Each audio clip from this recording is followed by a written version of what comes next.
It's time for a new adventure. Welcome back to another episode of Adventures in Business. This is your co-host, Amy Zander, and today I am back with the lovely Lisa Fisher. How you doing, Lisa? I'm doing fantastic, Amy. I always love being in your presence and the presence of our guests, so I am glad to be here. How are you doing? I'm really good. Glad you're back here co-hosting with me. I don't mind doing it solo, but it's always more fun when you're with me. So I'm glad you're back today, and you are off doing something really exciting. You're going to Mackinac Island. Yeah, that's where you're headed? Yeah. Yes, Small Business Association of Michigan has their fall conference on Mackinac Island, so I will be over there for the next couple of days, hoping to learn a lot, network a lot, and find things that continue to support our small businesses.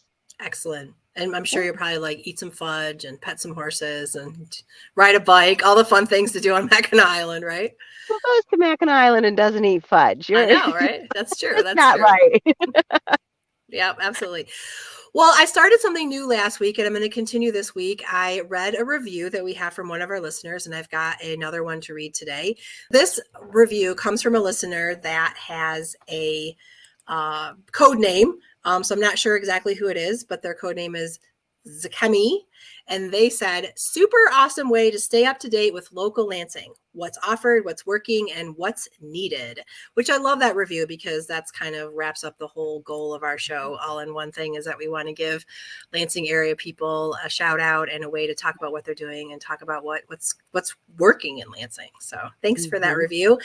And if you listen to the show and you're a fan, if you want to head on over to iTunes or our Facebook page and leave us a review, that would be great. And we'll probably say it out loud on the air for you. So thanks so much. I appreciate that. But let's get to it. This week, I'm going to do the intro to our guest. I've been working with her recently, and I'm so excited to talk with Dr. Darla Bishop. She is an author, among a lot of other things, which she'll tell you about in just a second. But she's got a new and amazing book coming out called How to Afford Everything. And we're going to talk about that today, when the pre-orders start, when you can order it. Maybe you have somebody who might need to read this book, and we're going to find out all about it. So Darla, welcome to our show. Thanks so much for having me. I'm excited to be with you guys today. Yeah, we're excited too. It's okay. We'll just start over. Say it again. Oh, thank you so much for having me. I'm excited to be with you two today. Yeah, we're excited too. And so Darla and Lisa are just meeting each other for the first time today on the show. So this will be very interesting. So I met Darla a few months ago, several weeks ago, when she reached out to talk about how to launch her book. And so we've been working on doing that. But I'm going to let Darla tell you listeners what her book is all about. Yes. So hi, everybody. I'm Darla Bishop, and I am finishing up my book, How to Afford Everything. I decided to write this book after more than a decade of it being bouncing around in this brain of mine, because when I was coming of age, a college student, trying to figure things out, when I was a student at the University of Michigan, I saw how different my peers, the other students who were there with me, dealt with money, thought about money, lived their lives. And in trying to understand how I could have that kind of relationship instead of the one that I'd had based on where I grew up in Detroit, asking them was kind of useless, right? They were 17 and 18, just like I was. So me asking them, well, what are your parents doing? How do you think about money? They'd be like, I don't really know why you're asking me these things. So I went on a journey of reading, because at some point in my youth, probably reading Rainbow said, if you ever have a question, look in a book. So I started reading financial literacy books, right? I started reading personal finance books and financial literacy books. I was like, well, my peers don't know, and it makes sense that they don't know because I don't know either. So maybe these books will help me. And between the books, a couple of financial literacy classes that I took through some really awesome organizations, figured out that it is actually not that difficult to change how you think about money, how you use money. But you need to know where to start. And in reading more than 100, I think I'm up to 107, I started keeping track about halfway through my reading journey. There's something that was missing from so many of these books. what was missing is they all kind of say the same thing about, live below your means, be careful with your debt, and save for the future. And I think that's pretty common in terms of common sense. But what it didn't tell me is someone who's managing all types of things, right? Like, I'm a professional, so I'm managing a career, and that's the main way that I get money to live my life. I'm managing raising children and thinking about whether or not they might go to college and what I want that experience to be for them and how I could save for that. I'm managing aging parents and what that might mean in terms of what support they might need. I'm managing student loan payments that just turned back on this month, and not always knowing, okay, so the basics are clear, but where do I start based on my situation? And then where do I go next? Like, there's no decision tree in most of the financial literacy books that I've read. And so I wanted to change that for the people who have some pretty good, the basics down, but just needs a little bit additional guidance based on their current circumstance so that they can get to the next place they're trying to get to. Yeah, that is so needed. And I feel like, I know you and I have talked about this, but it doesn't seem like they teach a lot of this in basic school and things like that. Like you said, you took some classes at some things, but you sought them out. It wasn't something that was offered to you just in general, like in high school or college or things like that. So this is great. So your book is coming out on December 12th. That's right. This year. Yep. And the pre-orders start on Halloween. So that's my favorite holiday. So we can put on our spooky clothes and get excited about getting our money lives to a good place. Yes, absolutely. And so for our listeners that are wondering, they can get your book or pre-order your book as of December 31st at darlabishop.com, your website. That's right. Yeah. And so go ahead. Yeah. And my website is about me. You can learn a little bit about who I am.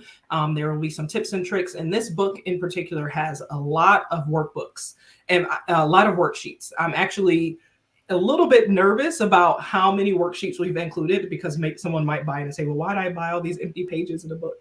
But it's because I want it to be interactive. I want you to have an opportunity to practice some of the things that I'm telling you to do, because if you've never done them before and you do them for the first time with real dollars and cents in your budget, you might make a mistake that doesn't feel good. You need to have some wins when you're trying to change how your finances are going.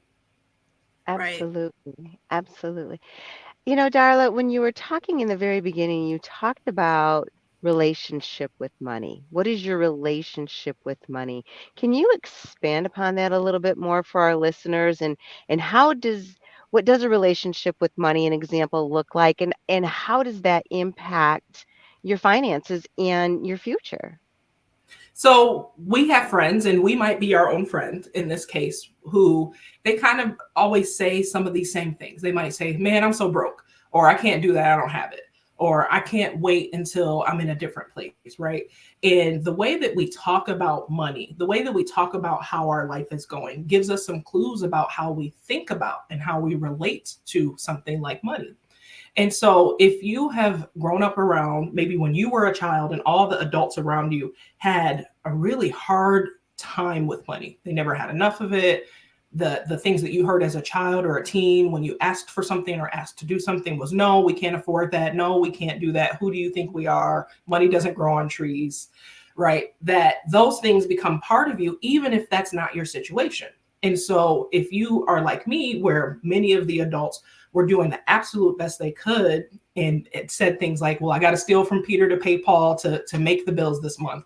Or, we might have to beg, borrow, and steal to make that happen, but we're going to do it for you, right? That those things become part of how you think about money. And so even if your situation changes, maybe because you were able to go to college or go into a training program and get a job that has a better income, you still kind of take those beliefs and habits with you without thinking about it. And so one of the ways to try to figure out what your relationship might be with money is to say, well, what are the things that I say about money? What are the things that I believe about money? What are the things that I heard growing up about money?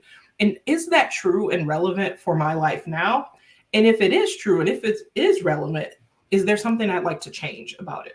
Because until we do a little bit of that exploration, all the budgeting in the world isn't going to help you. Right. Right. So I know in your book you have a few ideas of ways to shift your mindset with some money mantras. So if you Yeah. are saying one thing, you can replace it with something else. So share some of those. Yeah, so money mantras, and I think this is the first chapter of the book. We talk about how it's really important to shift how you even speak about money, how you speak about career, because you are the first person that hears the words that come out of your mouth. And sometimes the easiest way to reprogram your brain is to talk a little bit differently.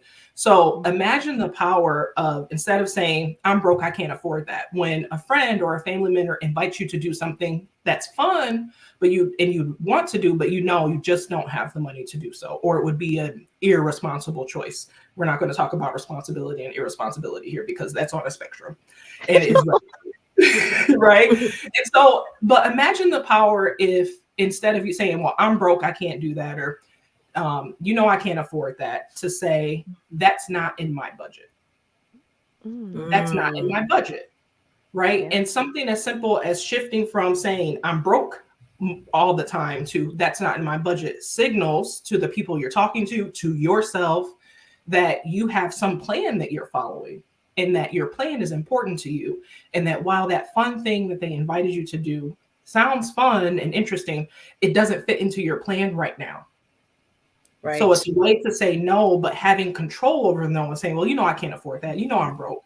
Well, that's not in my budget. Thank you so much for inviting me. Yes. Yeah. And that does really shift the control back to you. Like you're managing your money, you're controlling it, you're making choices about your money. And that's such a more positive thing than to say I'm broke. Yeah. I like it. So, what have you experienced? I heard a billionaire talk about you need to study the path. Oh, no. All of those. When you read, am I back? Okay. Okay. You're When you back. read, Just start I heard that a section billionaire. over. Yeah, just All start right. that section over. So when I've heard a billionaire talk about you need to study the path of money, and that's what you've done. You shared how much reading you've done and how much studying you've done. How has that impacted your life by studying the path of money and writing this book for other people?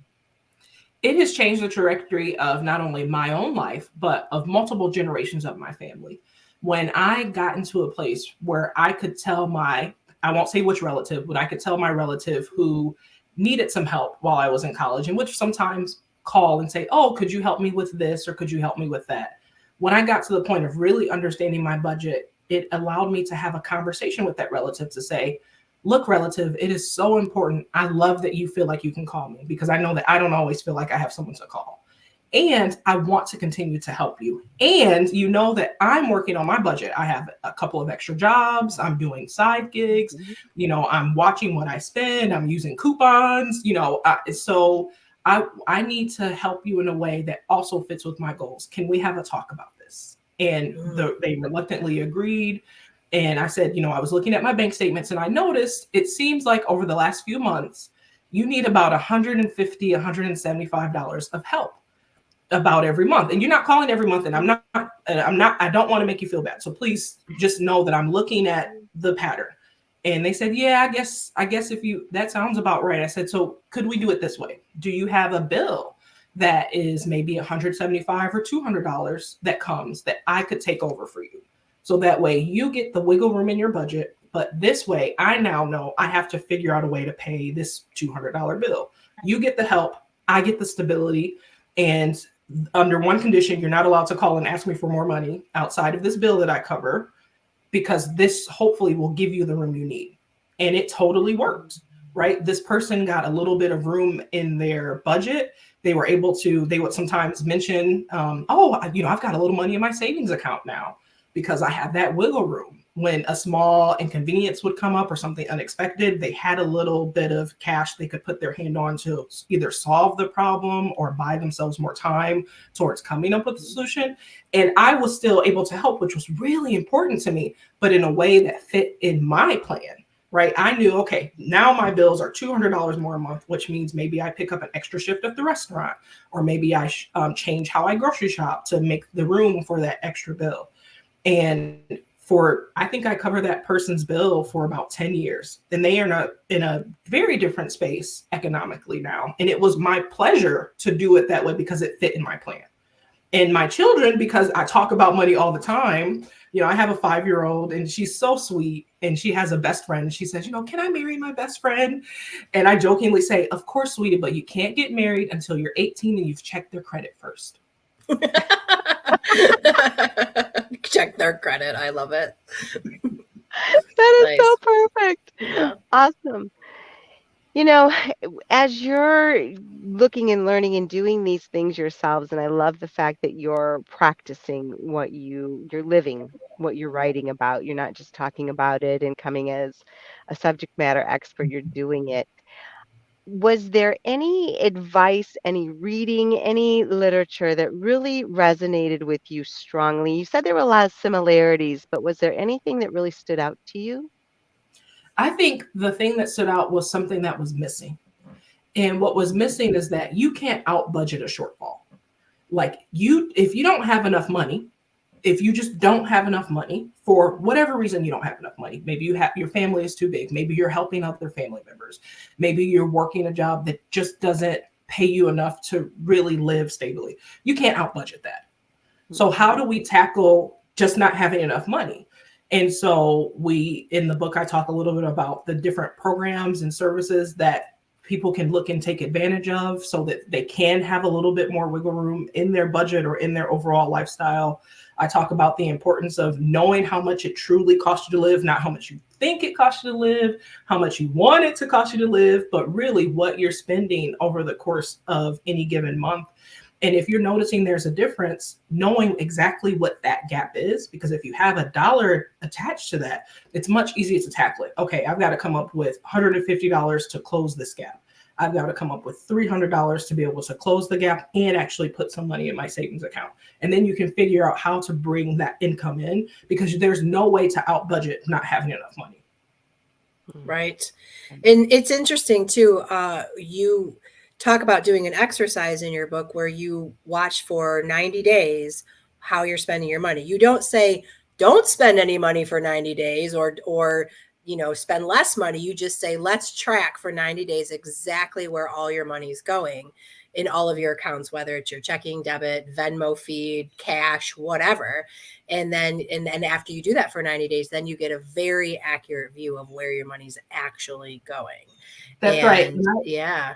That's right. And I actually do financial wellness coaching. And one of my most recent clients, she's a single mom. And she said, I reached out to you, but I was really nervous that you were going to tell me to stop spending money because I think I'm doing the best I can. And I said, no, this isn't about that. This isn't about looking at your finance with judgment, right? Mm-hmm. This is about understanding clearly where your money is and isn't going so that we can figure out if there are ways to shift, redirect, or shoot, we just got to bring some more in to fit your life and how we might go around doing that. And in the 3 or 6 or 9 months, it might take us to actually shift, because if we've got to find you a new job, that might mean you have to get your resume updated. It might mean you have to start doing some networking. It might mean that you have to go through a training program or an online certification so that you can have a few more skills to make it easier to get a better job.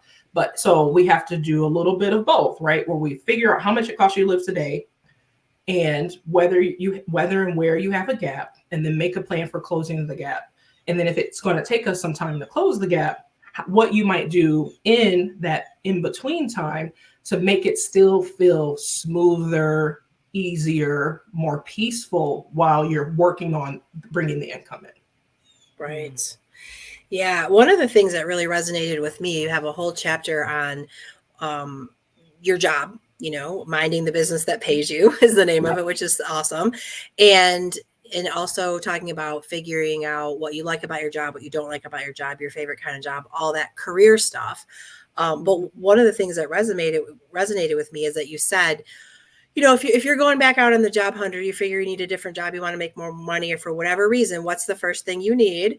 And most people will say, oh, I need a resume. That's, and you even mentioned just recently, like you got to update your resume. But what you said is like, no, the first thing you need is your number, that number that you have to live.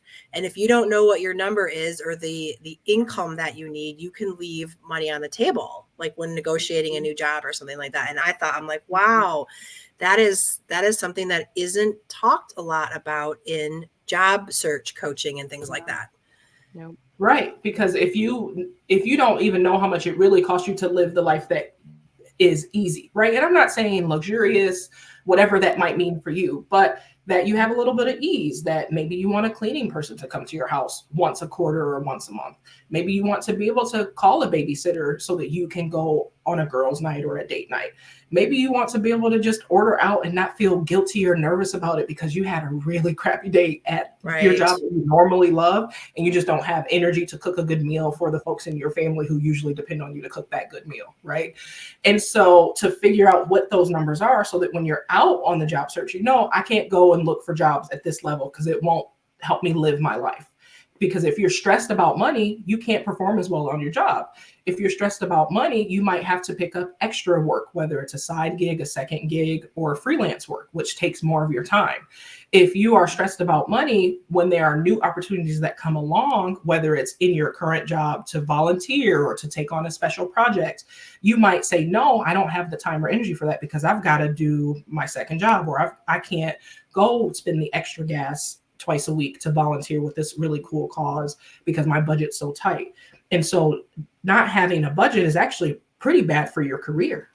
Right. It also means that if, you know, I have a woman that I coached a couple years back now, and after we worked with her, she had was able to come up with that magical, sometimes feels not even ever attainable 6 months of living expenses saved up. It took her about a year and a half, but she chipped away slowly, got a raise at work, took on some overtime, chipped away, got that 6 months. Once she got the 6 months, she said, now that I have it saved, I'm going to quit my job and go into this training program that I've been wanting to do for 5 years. But I knew that in order to do the training program, I'd have to take a pay cut for 6 months before I got a nice raise that would take me over what I make now. But I didn't think I could afford the 6-month pay cut. And so I've been putting it off for 5 years. She finished her training program recently and loves her new career. Loves it. And if she hadn't been to the place where she could save up the cushion so that she could feel really comfortable about taking that temporary pay cut, she might still be in a job that was okay, but she loves her new job, loves it. Is recruiting people, is telling everybody to come into the training program, is saying, I can be your mentor. Like, she loves it. And she put it off and almost missed an opportunity because she might not have been able to take that pay cut. Right. You know, you were talking about the stress, you were talking about the 5-year wait. Do you have any statistics on the impact of money when it comes to, because I mean, they say it's one of the number one leading causes of divorce and all those things, but do you have any statistics that you share in your book or you can share with us about the Yes, I don't stresses of have them money? handy, and I'm sorry, but their research shows all types of things. I can't give specific numbers, but there are trends that I'm familiar with. So, for instance, we know that money is one of the top 5 reasons for divorce. It changes spots every couple of years based on national surveys, usually done by Pew Research, but it's nearly always in the top 5 reasons for the past 40 years of divorce data. We also know that financial stress is one of the top 3 reasons why first generation college students leave universities. Mm. You know, I was doing a survey at a youth group to find the topics, right? The topics that they want to talk about. And these kids were 12 to 18 years old, and even they marked financial stress. And it was a couple, I think, of the older kids that are getting ready to graduate high school and go off to college, but to just know that our young people are also dealing with that stress of money. It's Well, and heartbreaking. if you think about it, you know, depending on how you talk about money around the dinner table, if you're having dinner around a Mhm. table or not, how you hear the adults in your life talk about money, whether they seem stressed or if they don't seem stressed, you pick that up. And because money is one of those things that culturally in the US, we have a really hard time talking about in a way that's productive. We kind of have these quick one-liners, like some of the ones I shared, you know, steal from Peter to pay Paul, I'm broke, or only rich people do that, or eat the billionaires, right? We have these little one-liners, but we don't always have a really good framework or have had good practice to talk about it. So these young people might be feeling the stress that the adults in their lives are experiencing. And I mean, right now, so many people who are doing a lot of the right things. They're going to work. They had a little bit of money saved. You know, they're caring for children. They might be helping grownups, the elders in their lives. And they're like, I just can't make the ends meet. They used to meet, but they're getting a little bit further and further away. And I'm not sure what else to do, right? We're already clipping coupons. We've already gotten rid of cable. We already have shifted our babysitter to find, you know, a home-based daycare because that was a better price. You know, my spouse and I are working opposite shifts so that we aren't spending as much money on childcare costs. We are buying in bulk, we're freezing, we're canning, and they're like, we just can't find the room. And so if these young people are hearing that, they're experiencing that, they might be self-limiting, right? They might be saying, well, I did want to do that sport, but I've heard my parents kind of say that they're stressed, so I won't do that sport. Or I really wanted to go and get this beautiful dress for the winter dance. I don't think I should ask my parents about that because I heard them complaining about gas money, you know, this week getting to work. And so maybe I just won't go to the dance at all, right? So the young people are people. They hear and they're absorbing and they're adjusting their behaviors too. And so if you take those same 12 to 18-year-olds in 5 years from now, ask them how they're doing, so much of what they're experiencing now will be part of what they're experiencing in 5 or 6 years. Right. Yeah. And all the kids that are thinking about going to college, the 18, 19-year-olds that are thinking about college. And we just went through this. My oldest is in her first year of college, but starting in their junior year, they start getting bombarded with mailings and information, and the colleges come into the schools and talk to the kids and that kind of thing, which is important. But when you go to these meetings and they start listing out all the prices, and I remember my daughter looking at me like just wide-eyed, like, I mean, you know, the first year of college, $50,000, $60,000, $70,000. And for an 18-year-old, sometimes that's even hard to comprehend that much money, you know, and she was just looking at me like, I can't do this. We can't do this. And I was like, well, there's a lot of scholarships. She got a lot of those. And we, you know, we did the things and whatever, and we got that number down to just a few thousand for her, but they don't even often know how to even think about that kind of money or the payoff later. And, you know, there's lots of talks right now about how education can be a little bit more pricey than the payoff sometimes, but good news, listeners. Darla talks about this in her book about how to decide to go to school or go back to school, and kind of a decision tree, and there's worksheets and things like that in her book to talk about that issue too. So it's in the book. It is. Love it. Yeah. So when you went on this journey to write this book, right, and enlighten the world, what is the biggest impact that you are hoping to achieve? So I've said this in several venues, partially because one of the things that I spend my time volunteering with is Junior Achievement. Shout out to Junior Achievement of Mid-Michigan, doing great programs here in our region and all over the country. Is that I remember having this conversation with my freshman roommate, we'll call her Shelly, and her parents had spent the whole week with us unpacking and buying us stuff and taking us to the big store and saying, oh, Darla, I know we just met, but I noticed you didn't bring much. Get whatever you need. We're not coming back to check on you girls for a couple of weeks, and I don't want you to not have something you need. And they took us to dinner, and they had a rental car, and they had a hotel. And I kind of got dropped off by a cousin who had to just sort of drop me off and say, we're so proud of you. You're going to do great. I got to go to work. Right. Like, and so just experiencing that difference over the course of several days. And then when her parents finally left me, like, well, Shelly, what do your parents do? And she's like, oh, I think my mom like volunteers at the church. Maybe she works there. She just started doing that. She was a stay-at-home mom until my brother went to college. Okay. And then, well, what about your dad? Maybe he's like a big CEO or a vice president. He's like, oh no, he's a manager for some pharmaceutical company. He's worked there forever. I think he's going to just retire from there. And I remember thinking to myself, these people have regular jobs. So regular people, like people with regular people can have financial wellness, can have wealth, can write checks for college tuition, and it's not a big deal.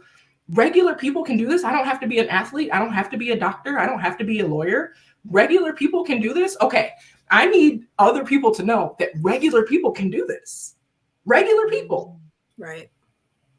I love it. I love it. This is fantastic. Yeah. One of the things that we haven't discussed is where can people find you? I Oh, know we yeah. talked about buying your book on the website, but where can people find you? So I am on all the social medias under my handle, My Finances. But I have a lot of fun with this because one of the most important roles I've had in life so far is being a big sister. So I write this book as your big sister who's going to kind of correct you, but we're going to have a little fun. And I think I'm cool. And sometimes I am, and sometimes I'm not. And so it's my underscore FINANSIS. So it sounds like finances, but it's from your big sis. I love it. What a great play on words. So cool. So cool. Well, I'm looking forward to your book being released. And what an honor it was to meet you today and to hear your story and learn your enthusiasm and excitement about our future generations and the people about finances. Such an important topic. Yeah. Absolutely. Yeah. And to our listeners, don't forget, we'll have all the links on the show notes to Darla and her social media and her website and things like that. But in the meantime, you can find her at my underscore finance sis, and you can sign up for her newsletter and make sure that you get on the list for the pre-order for her book that starts on Halloween.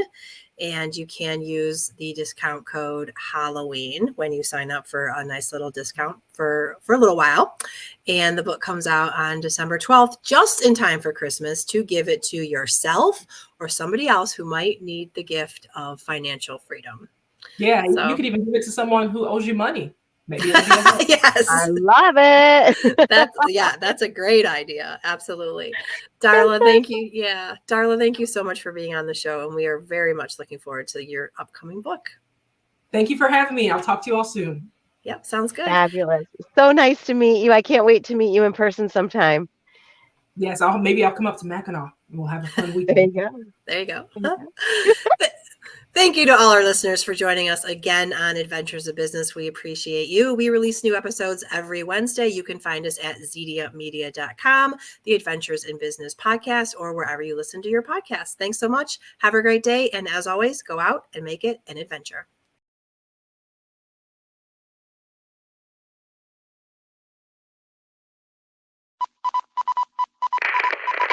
This is a Zedia Media production.